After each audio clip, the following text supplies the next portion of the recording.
Merci Madame la Présidente. Comme l'a dit Monsieur Klinge, quel soulagement lorsque nous avons reçu ce rapport préavis et surtout ce règlement.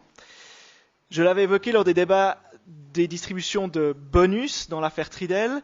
Il nous faut des règles claires, transparentes et une assurance pour la municipalité et pour notre conseil, non seulement des décisions que prennent les représentants de la ville dans les conseils d'administration ou autres organes similaires, par exemple par le biais de lettres de mission, comme c'est prévu par la directive qui nous est présentée ce soir, mais surtout un retour adéquat de ce qu'il s'y passe par des rapports réguliers, par exemple avant les règles générales, comme c'est également, les assemblées générales, comme c'est également prévu dans le règlement qui nous est prévu ce soir.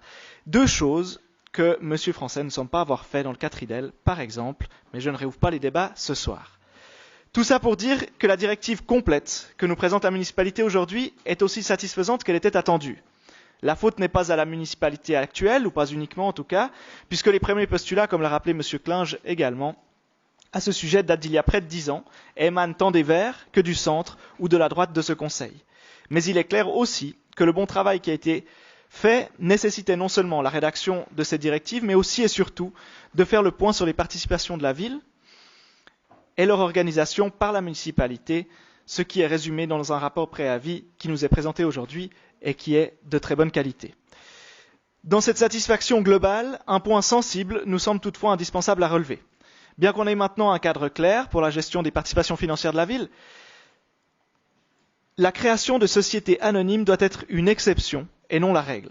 En effet, la structure même prévue par le Code des obligations pour une SA sous-entend une non-transparence et des obligations de diligence et de fidélité des administrateurs pour préserver les secrets commerciaux.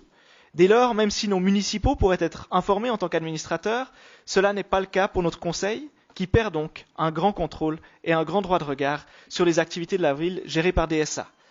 Dans ce sens, la création de ces structures doit être limitée au cas absolument nécessaire pour ne pas vider la vision que nous pouvons avoir en tant que pouvoir législatif et pouvoir de contrôle, et malgré les bons outils qui nous sont présentés ce soir. Après ce petit appel à la municipalité sur la gestion de sa politique, nous soutiendrons naturellement ce bon rapport préavis et nous réjouissons de la mise en œuvre rapide et efficace de cette nouvelle directive.